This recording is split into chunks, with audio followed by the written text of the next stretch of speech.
Is that what you call aiming? My 92-year-old grandma could shoot better than you, barked the drill sergeant, his voice echoing across the firing range. The recruits lowered their heads, embarrassed by the untouched targets in the distance. Muffled laughter rose among the instructors, until an elderly man sitting quietly behind the line calmly asked if he could give it a try. His request drew instant laughter. To them, that old man could barely even hold a rifle. Laughter echoed through the rows of recruits. Some exchanged glances. Others shook their heads with smirks. The old man's presence felt out of place in that setting. Fort Benning's training grounds weren't meant for tourists. Drill Sergeant Thomas Briggs crossed his arms in front of the gray-haired veteran. "Sir, no disrespect, but are you aware this rifle weighs over 10 pounds? We're not out here playing duck hunt." The laughter grew louder, especially from two recruits in the back who whispered about the old man, breaking his shoulder from the recoil. The veteran, John Walker, just stood there calmly. He wore an old white shirt, cracked leather boots, and a plain cap. At 76, his eyes stayed sharp, studying every detail of the range, each flag waving in the wind, each shadow crossing the paper targets. The sergeant raised his voice. "Recruits, do you want this gentleman to show us how to miss up close too? If you agree, raise your hand." A dozen hands shot up, followed by laughter and jeers. It was a release of frustration. They had spent the entire morning trying to hit targets 300 yards away, failing miserably. Every shot had been a cruel reminder of their inexperience. Now they unloaded the weight of that failure onto the silent stranger. "Here's the deal," Briggs said, already savoring the spectacle. "If you manage to hit even once, sir, everyone here runs 5 extra laps around the field. But if you miss, well, that'll confirm you don't belong here." John didn't respond. He just walked slowly toward the firing line. His steps weren't long, but they carried weight.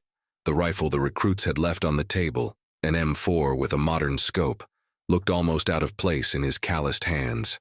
Yet he picked it up naturally, like it was part of him, and spent a few moments adjusting the stock against his shoulder.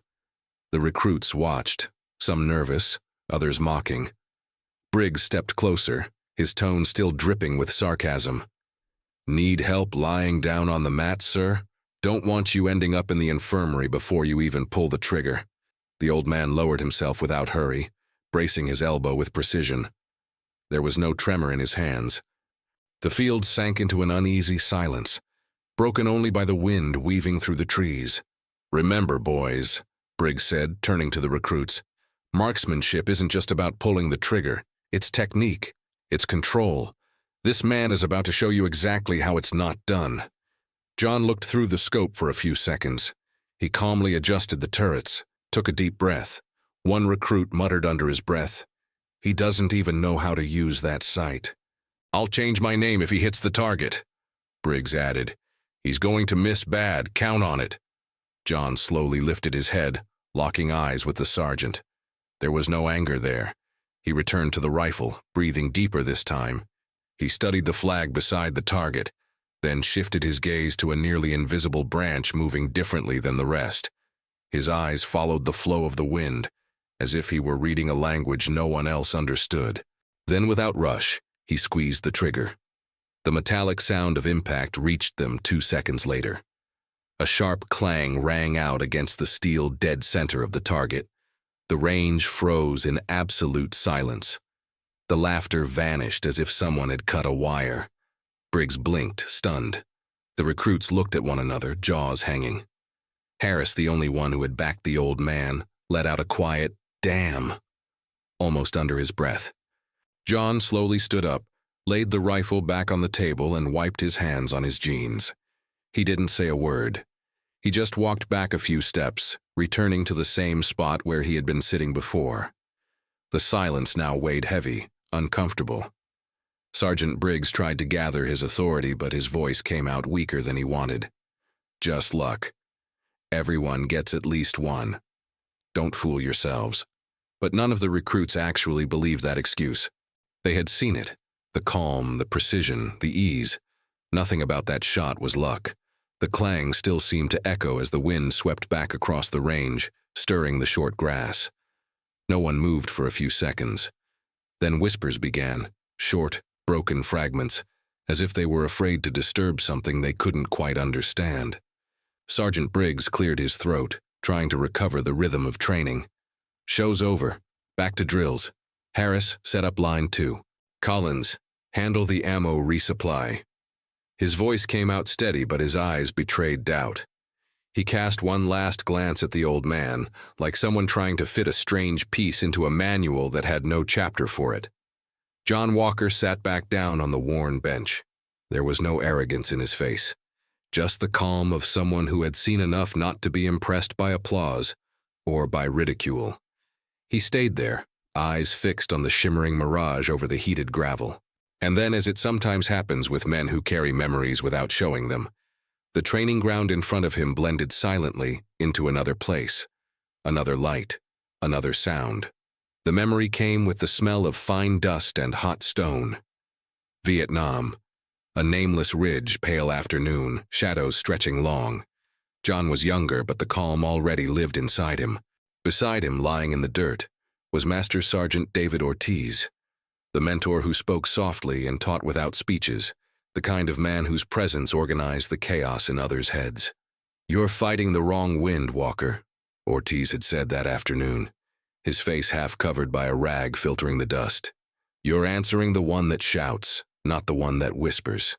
John squinted through the scope, the reticle drifting. "So what do I do?"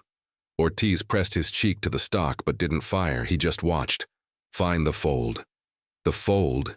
Every valley bends the air in its own way. If you understand the fold, you understand the whole story. The flag at the target is the loud narrator. I want you to read the footnotes, the plain little ripples down there. John chuckled. "Footnotes don't sell books, Sergeant." "They save platoons," Ortiz replied, his voice carrying the weight of someone who had already paid for slow lessons. They waited. The sun shifted. A mirage over a distant plateau began drifting right to left. 5 seconds later, the short grass on an intermediate rise moved the opposite way, as if something invisible passed beneath it. Ortiz nodded with his chin. "See? Different stages. The shot will pass through both. You've got to open a window. Aim where you don't want to aim." "Exactly." John breathed, clicked 2 notches, let out half his air. The shot cracked clean, and a dark shape on the rocky ridge dropped without a sound that reached them. Ortiz didn't smile. He nodded. "Don't fight the wind. Talk to it." The memory dissolved like dust touched by rain. Back in the present, the sound of mags slapped against the ground and Briggs's instructions rebuilt the training field. John blinked slowly, mind returning fully to now. Ortiz had taught him to read the air like an old manual. Not to copy it, but to understand it. Minutes later, a new round of shots thundered on the line. The group moved on to 400-yard targets. The wind carried light, broken gusts. Bullets sliced the distance and died off target.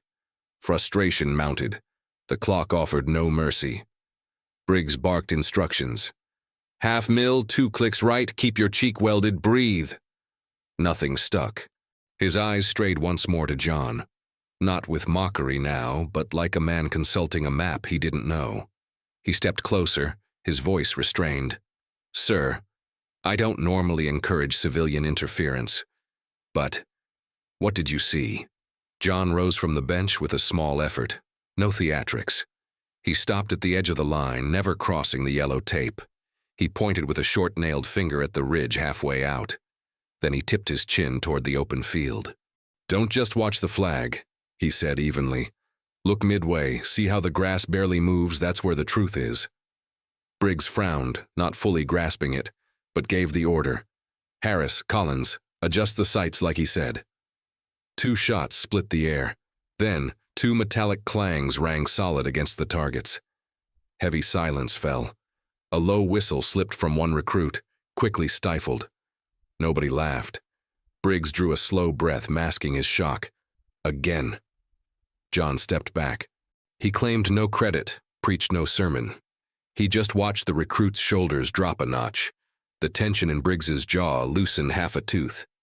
Between volleys, Harris angled his face discreetly toward John. There was gratitude there, and a silent plea for the old man not to vanish before the next adjustment. Time passed. The sun climbed a finger higher. Shadows shifted. Groups rotated through the firing line. Some hits repeated. Others fell apart like sandcastles. Briggs jotted corrections on his clipboard, notes he usually never wrote. During every break, his eyes searched, unwilling to admit it, for the old man's figure. John remained still, pulling a weed from his bootlace now and then, or simply watching the faint tremor of a marker ribbon tied to a stake. At midday break, the recruits spread across the field, unpacking rations and water bottles. John stayed alone, seated on a worn wooden bench. Harris, still curious, approached with a sandwich in hand. "Sir, did you serve?" John raised his eyes slowly. "Yes." "What unit?" "Infantry." Nothing more. Harris hesitated but pressed on. "For how long?" John shrugged. "Long enough." The young man nodded awkwardly. No more questions, but in his eyes was respect. John just turned his gaze back to the field. From a distance, Briggs watched. He couldn't hear the words, but he saw the scene. The young recruit standing nearly at attention. The old man steady, commanding without force. It made Briggs frown. It wasn't common to see recruits look at a stranger that way. That afternoon, the wind grew colder. Shots started missing again. Briggs exhaled, weary, and finally called out, "Sir, is there something you'd like to show before we wrap up?" John stepped toward the line but stopped short of the yellow tape. "Look again. Stop chasing the bigger movement. Pay attention to the smaller one." Harris took aim, fired, hit. Collins followed. Another hit. The group stayed silent. No cheers, no jokes. Just the realization that the old man's shot hadn't been luck, it was experience. Briggs kept his face stern, but inside he couldn't deny it. The man knew what he was doing. When the range was cleared, Harris approached once more. "Will you be back tomorrow, sir?" John adjusted his cap. "If you need me, I'll be here." It was at that moment, while they were breaking down the firing line, that a heavy engine rumbled from the dirt road. The growl of the engine grew until everyone could hear it clearly. This wasn't a standard support vehicle. It was heavier, more imposing. The recruits stopped what they were doing, some still holding ammo cases, others crouched gathering equipment. Silence spread across the field. A military jeep rolled down the dirt road, throwing dust behind it. In the passenger seat sat a man with short hair and a hard gaze. Beside him, the driver held steady on the wheel. When the vehicle stopped, no one had to order the recruits into formation. They lined up instinctively, as if they already knew this arrival wasn't by chance. Colonel Carter stepped out of the jeep. He was known throughout the entire fort. Strict, respected, rarely seen at basic training. If he was here, there was a reason. Briggs stepped forward, saluting. "Sir." Carter returned the salute, but his eyes were already sweeping the range. He studied the recruits lined up, then let his gaze rest on John, who still stood near the firing line. The veteran didn't move, didn't even look surprised. He just straightened his stance. "Who is that man?" Carter asked, his voice firm. Briggs hesitated a moment. "He's a civilian, sir. Asked to take a shot. I allowed it out of courtesy. It ended up going a bit further than that." Carter raised an eyebrow, still fixed on John. "A civilian?" "Yes, sir." The colonel walked slowly to the front of the formation. The recruits glanced at one another, tense. No one breathed too deep. The air carried a different weight now, as if everyone sensed this moment was about to change something. Carter stopped in front of John, less than 3 steps away. He stared for several seconds in silence. Then, in a low but heavy tone, he said, "Walker." That was enough. The name landed like a revelation. The recruits looked at each other, confused. Briggs blinked, not understanding. "Walker?" Harris muttered under his breath. The colonel never took his eyes off the old man. "Sir, if you'll allow me, it's an honor to see you here again." John stood firm, only nodding once. No smile, no display. Just the silent confirmation that, yes, it was him. Briggs stepped forward, bewildered. "Colonel, with all due respect, you know him?" Carter turned to the sergeant. "This man is the one who held the line in Saigon, 1969. When the perimeter was about to collapse, He's the one who kept it standing. Many of us are alive because of him. The silence deepened. A few recruits widened their eyes. Others let out faint murmurs of shock. Briggs, speechless, swallowed hard. Carter went on. You think you're here to learn how to shoot? No, you're here to learn discipline, calm, survival. And this man not only learned it, he taught it out there when there was no room for mistakes. Harris stared at John like he was standing before a living legend. Collins, who had laughed earlier, now couldn't even meet his eyes. John, however, stayed quiet. He adjusted his cap again, saying nothing. Briggs stood frozen, looking smaller now. The authority he always carried in front of the recruits no longer had the same weight. The colonel turned back to John. Walker, I won't ask you to speak. I know you don't like to, but allow me to say on behalf of all of us, thank you. John didn't reply. He simply lifted his hand slightly in a restrained gesture, accepting the gratitude without putting himself above anyone. Carter then turned to the recruits. You have before you a living example. Remember this day, because years from now, when you're across the ocean, you may not remember me or Sergeant Briggs, but you'll remember John Walker. The weight of the words left the young men motionless. Some swallowed hard, others dropped their eyes. Harris, most of all, kept his gaze locked on John, as if memorizing every detail. The colonel finished firmly. Training's over for today. Dismissed. The recruits began packing up in silence, each with their own thoughts. No laughter, no side comments, just a heavy, quiet respect hanging in the air. Briggs stood still, watching John. His expression was hard to read, part shame, part admiration. John turned, walking slowly away from the jeep.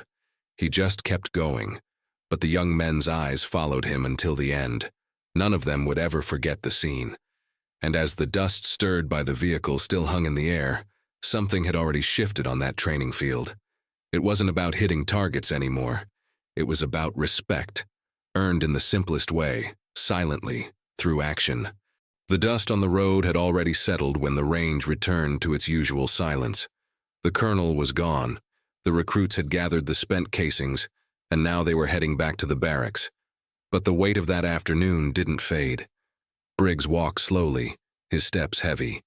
The hard face he usually wore looked different now, marked by something he rarely allowed to show: shame. Not just for failing to shape the troop, but for not recognizing the man standing before him. John moved in the opposite direction, cap low, hands in his pockets. The old man didn't seem to carry anger or satisfaction. He simply kept going like someone long used to not expecting applause. Harris quickened his pace to catch up. Mr. Walker, he began, not knowing what else to say. John stopped, turned slightly, and waited. I just wanted to thank you, not just for the shots, but for everything. The veteran looked at him for a moment, then replied with only, train. That's what matters. Harris nodded with the seriousness of someone who knew those few words carried more weight than any formal lesson. From a distance, Briggs was watching. The scene stirred something in him. He drew a deep breath, and against his own pride, walked over as well. Walker. John didn't answer right away. He only raised his eyes, waiting. I was wrong. Briggs adjusted his beret as if the gesture could shield him. I thought you were just another old man looking to show off. I didn't see who was really standing in front of me. John stayed silent. Briggs went on, his voice steady but lower. Thank you for not giving up on showing us. The recruits learned. I did too. A long moment passed. Then John gave a small nod. That was all. And yet that simple gesture carried more forgiveness than 1,000 words. The days that followed on the range were different. The recruits still missed shots, still got frustrated, but there was a new sense of care in the air. They didn't rush as much, didn't mock their peers. They observed more.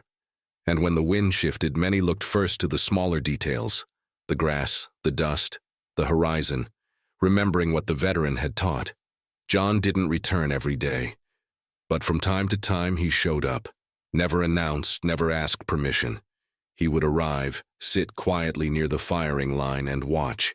Sometimes he'd say a short phrase, sometimes nothing. His very presence was enough to steady the course of everyone there. When the young men finally dispersed, Harris approached one last time. "Mr. Walker, will you be around when we come back?" John adjusted his cap, eyes fixed on the horizon.